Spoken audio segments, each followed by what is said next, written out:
Skala pendataan keluarga 2021 di Jawa Barat masih kita bahas bersama dengan Pak Wahidin, Kepala Perwakilan BKKBN Provinsi Jawa Barat.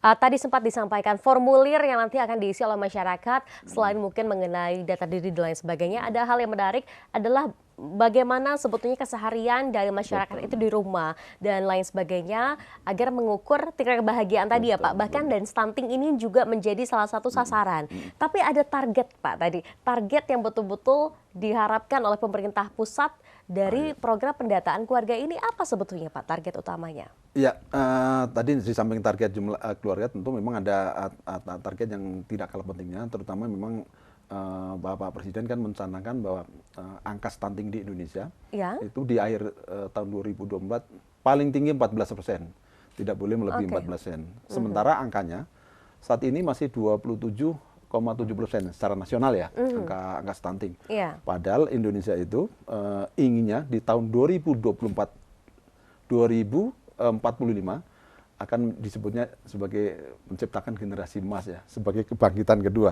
Kan kalau kebangkitan pertama itu di tahun 1945, maka kita 100 tahun berikutnya akan menciptakan generasi 4, generasi emas yang 2045. Dan 2045 tinggal sekitar 23 tahun, 23 tahun betul. tahun lagi.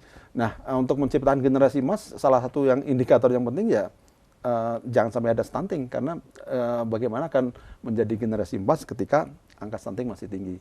Padahal angka stunting yang distandarkan oleh WHO paling tinggi 20%.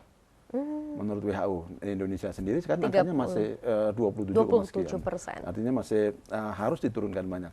Dan Pak Presiden menargetkan tidak boleh dari 14%. Dah syukur di Jawa Barat, pemerintah Provinsi Jawa Barat justru kalau memungkinkan zero stunting. Zero stunting. Ini PR besar Pak. Ya, PR besar untuk kita bersama, termasuk para keluarga, supaya lebih aware ya. Makanya nanti strateginya setelah data terkumpul pasti akan sedikit kita berubah.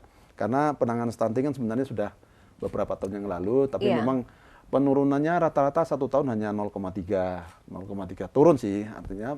Tetapi kita karena targetnya besar kan kita menjadi tidak bisa lagi kerja yang biasa-biasa saja, harus luar biasa. Maka targetnya paling tidak 1 tahun bisa turun 2,5%. Dari 27% ke 14% kan artinya setengahnya begitu ya Pak ya? Betul. Dan butuh kerja keras luar biasa dalam hitungan waktu beberapa tahun ke depan. Apa sebetulnya yang nantinya akan didata oleh BKKBN kalau bicara mengenai stunting Pak? Apa saja mungkin pertanyaan yang akan dilontarkan kepada masyarakat? Ya, pertanyaan cukup detail, cukup banyak, sampai dengan misalnya mengukur lingkar lengan atas. Oh, dan itu juga sampai dihitung ya? Tapi memang yang akan menjadi konsentrasi nanti di BKKBN, dan mungkin sedikit berbeda dengan penanganan stunting yang saat ini sudah jalan. Jadi penanganan yang saat ini sudah jalan kita teruskan, tapi kita akan menjadi fokus lebih maju. Jadi ibaratnya kita ingin ke hulunya dulu. Jadi kalau stunting ini sekarang kita lebih konsentrasi ketika bayi lahir stunting baru akan kita urusi gitu ya. Padahal stunting itu terjadi mulai sebelum pernikahan terjadi. Oh, oke. Maka insya Allah kita akan lebih fokus menangani kepada calon pengantin. Maka nanti tentu dengan kerjasama Kementerian Agama dan stakeholder lain, kita inginnya 3 bulan sebelum menikah para calon istri memang harus betul-betul dideteksi, misalnya apakah dia anemia atau tidak, HB-nya seperti apa. Karena ternyata faktor-faktor itu menentukan stunting. Dan ini kita ingin mencoba mengajarkan budaya yang sedikit berbeda kepada para calon ibu. Supaya tidak memprioritaskan pre-weddingnya ya. Supaya memprioritaskan justru ketika kita ingin menikah, harus sehat. Baik perempuannya maupun laki-lakinya. Ada cek kesehatan sebelum menikah ya yang saya waktu itu lakukan juga kalau ya. misalnya katakanlah indikatornya nggak bagus, teman-teman di kesehatan masih bisa mendampingi melakukan konseling supaya ketika pernikahan terjadi sudah sehat, sudah siap.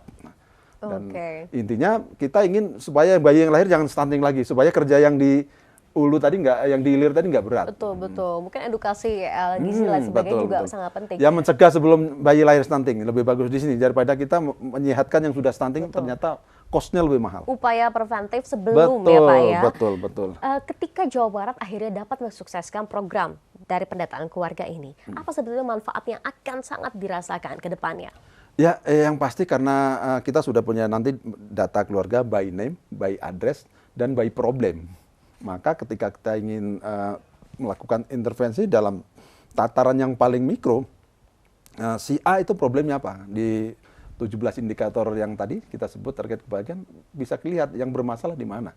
Kalau misalnya kita ingin melakukan pendekatan individu supaya dia ibangganya tadi naik, ya saya rasa bisa. Jadi memang ini akan menjadi modal dasar untuk perencanaan pembangunan, bahkan perencanaan yang lebih mikro sekalipun, karena sudah ada namanya.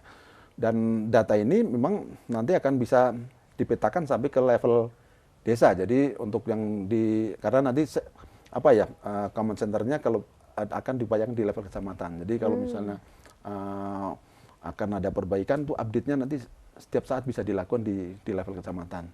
Jadi di kecamatan itu bisa untuk melihat sampai namanya di desa itu namanya si A si B, problemnya apa itu akan bisa kebaca di sana. Oke, kemudian apa sebetulnya harapan terbesar dari BKKBN dalam program pendataan keluarga ini, dan apa saja Pak pesan serta imbauannya bagi seluruh masyarakat Jawa Barat? Karena pastinya kalau ada program pendataan keluarga ini perlu peran yang sangat luar biasa dari masyarakat. Silakan Pak. Ya, tentu kalau saya boleh menghimbau untuk warga Jawa Barat, karena pendataan ini akan berlangsung untuk beberapa hari yang akan datang, atau persisnya di tanggal 1 April akan kita launching, akan insya Allah oleh Pak Gubernur. Sekaligus ini mungkin saya sampaikan juga bahwa kita akan mencoba memecahkan rekor muri ini. Terkait dengan pendataan serentak. Jadi harapannya para keluarga Jawa Barat mudah-mudahan bisa menerima para petugas pendata yang akan datang. Tentu petugas pendata menggunakan protokol kesehatan ya, dan mohon data itu diberikan dengan baik, dengan tepat, dan dengan sebenar-benarnya, supaya tentu menjadi modal kita untuk menyusun kebijakan yang berdasar benar-benar database. Saya kira itu, dan sekali lagi mohon diterima dengan senyuman untuk para kader pendata yang akan datang ke rumah masing-masing. Oke, baik. 1 April 2021 kita akan segera menggelar pendataan keluarga 2021 di Jawa Barat. Kita berharap ada peran dari masyarakat untuk dapat mensukseskan program ini ya. Terima kasih banyak Pak Wahidin selaku Kepala Perwakilan BKKBN Provinsi Jawa Barat, dan perbincangan tadi sekaligus menutup perjumpaan kita